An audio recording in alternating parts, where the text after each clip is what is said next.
Those are the headlines. Now, for more insight into the circle of sanctions closing around Iran, we spoke to Brian Becker, a member of the Answer Anti-War Coalition. That interview is coming right up.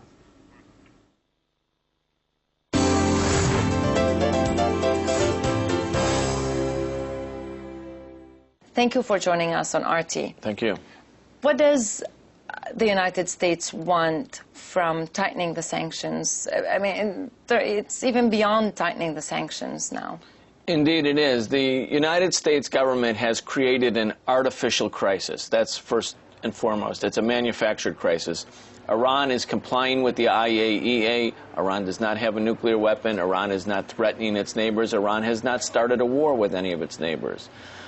Israel, on the other hand, has hundreds of nuclear weapons, and unlike Iran, refuses to sign the Nuclear Non-Proliferation Treaty, does not allow IAEA inspectors into its country. So there's not really a nuclear menace or a nuclear danger from Iran. So what is the cause? What's the cause of the crisis, of the artificial crisis? The real goal is the United States government has embarked on a course of extreme economic aggression against Iran with the hope that by creating economic suffering, economic isolation, economic misery, that part of the population will rise up or become disenfranchised with the government so that the U.S. can do, as it has in history, carry out regime change. They denied that. The U.S. denied that it's trying to carry out a regime change in Iran. Right. I mean, we have to take that with a very, very big grain of salt, because we know that since 1979, the United States refuses to have relations with the Islamic Republic of Iran. Why? Is it because Iran is a dictatorship? Well, it's actually a democratic government. It has democratic features far beyond some of America's foremost allies in the Middle East, such as Saudi Arabia, for instance. Since 1979, Iran became an independent government. Before that, between 1953 and 1979, when the Shah was there, the Shah acted basically as a proxy or a puppet or a client of the American power. And so the U.S. says they're not carrying out regime change, but in fact, everyone who's watching knows that indeed is the U.S. policy, to create pressure on Iran, carry out covert operations, economic sanctions, and now these new sanctions are not really even like the old sanctions. They are saying to the rest of the world, if you dare do business with Iran's central bank, if you buy Iranian oil, which constitutes half of Iran's GNP, if you have any business with Iran whatsoever, you will not have access to American banks, to American corporations, to the American market. This is, in fact, a blockade, something like an economic blockade of Iran. And by international law, an economic blockade is an act of war. And so we should understand it just like that. So what do you think Iran's response is going to be? Well, Iran so far has been very prudent, even though they said that they would consider closing the Strait of Hormuz, that 6-mile stretch of the Persian-Arabian Gulf, where 25% of the world's oil supply goes through. And even though much was made of that in the Western media, in fact, Iran has not done anything to give the U.S. a pretext, an excuse, a provocation, so to speak, that would allow the United States or Israel to trigger a set of military actions. Iran, I think, is also telling its people that we are not panicked. We, the Iranian government, are not panicked, that they're trying to show that they have a serenity and a calmness and a confidence, and that they will weather the storm. But in fact, economic sanctions are taking a bite on the Iranian economy right now. There is a lot to say about this Israeli-U.S. possible attack, especially Israeli possible attack. Wall Street Journal says that the U.S. is planning a plan B should Israel attack. I think the Israelis try to pretend that Iran constitutes an existential threat to Israel. I don't think that that, in fact, is the case, even though Iran's military has the capability to do great damage to Israel in the event of a war, even though Israel is a nuclear power. I think that the Israeli government has a pattern and a practice of invasion and bombing of its neighbors in the Middle East. It carried out the bombing of Iraq's nuclear facility in 1981, even though that was permitted by international law and subject to IAEA inspections. In other words, a nuclear program for civilian energy purposes. Israel came and bombed it. They did the same to Syria in the last few years, and they would like to carry out military strikes against the Iranian government. The Americans don't want that right now. Even though they're happy to have Iran in a state of tension, they don't really want Israel to become the main protagonist with the Iranian government by carrying out an unprovoked military strike. I mean, I'm talking about the main sectors in the American establishment, because that would then present the crisis, that struggle between the Islamic Republic of Iran on one side and the Israeli Zionist regime on the other. And in that case, Iran will be able to mobilize mass support throughout the Middle East for it.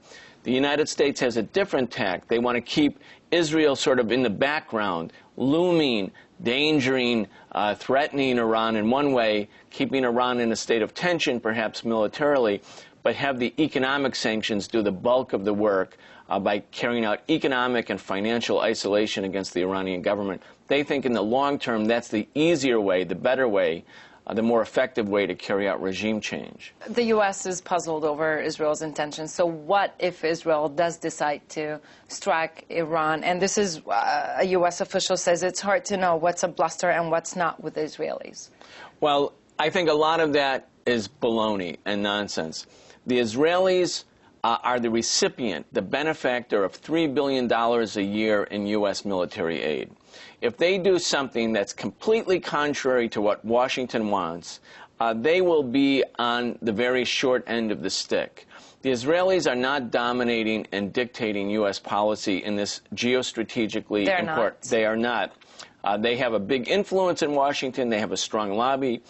But when it comes to Iran, or when it comes to Iraq, the Israelis do not tell the United States what to do. It's vice versa. If Israel strikes now, if the conflict is presented that way between the Islamic Republic and Israel, the people of the Middle East will rally to the side of Iran. The assassination of the Iranian scientist, which Rick Santorum called half a measure, or John Bolton of the former U.S. ambassador to the United Nations, the sanctions, the tightening of the sanctions, the coalition that the U.S. is trying to build against Iran. What is Iran going to do to face all of this pressure? Well, Iran has certain allies, too. Iran has Russia, and it has China.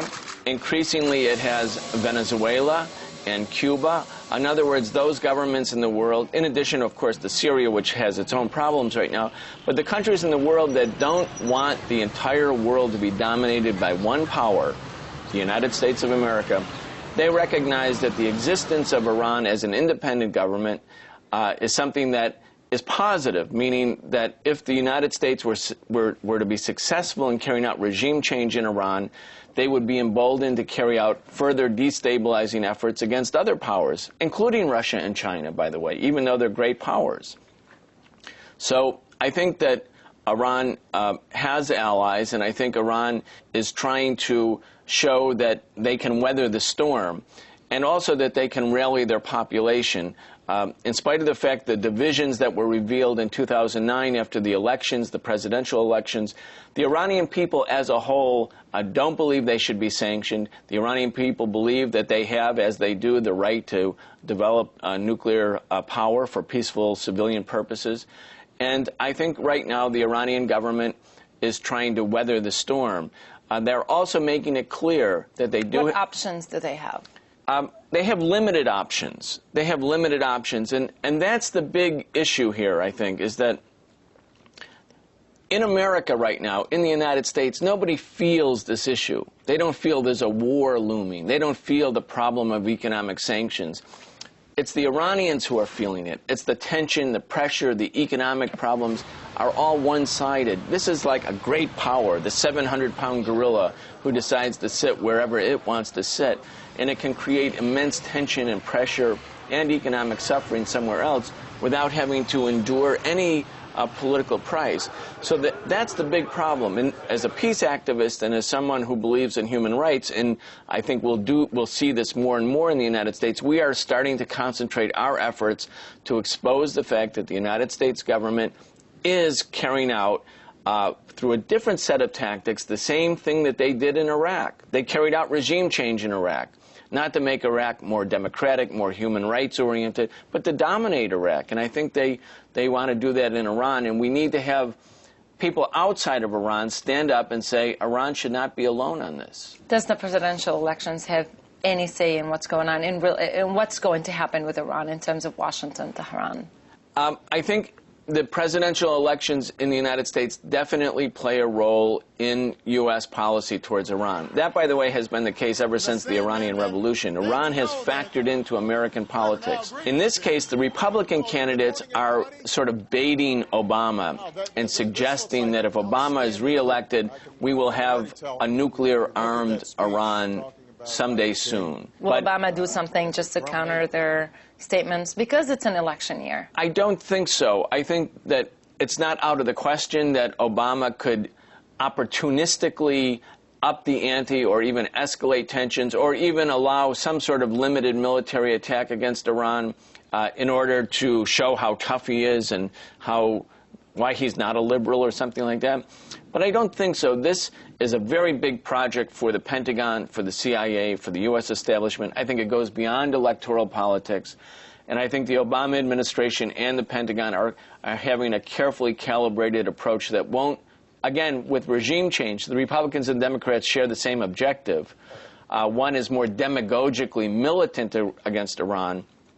They both share the same objective, which is to bring Iran back into an American sphere of influence. And I think the Republicans can't move Obama that much because Obama actually has the backing of the Pentagon in terms of this particular approach.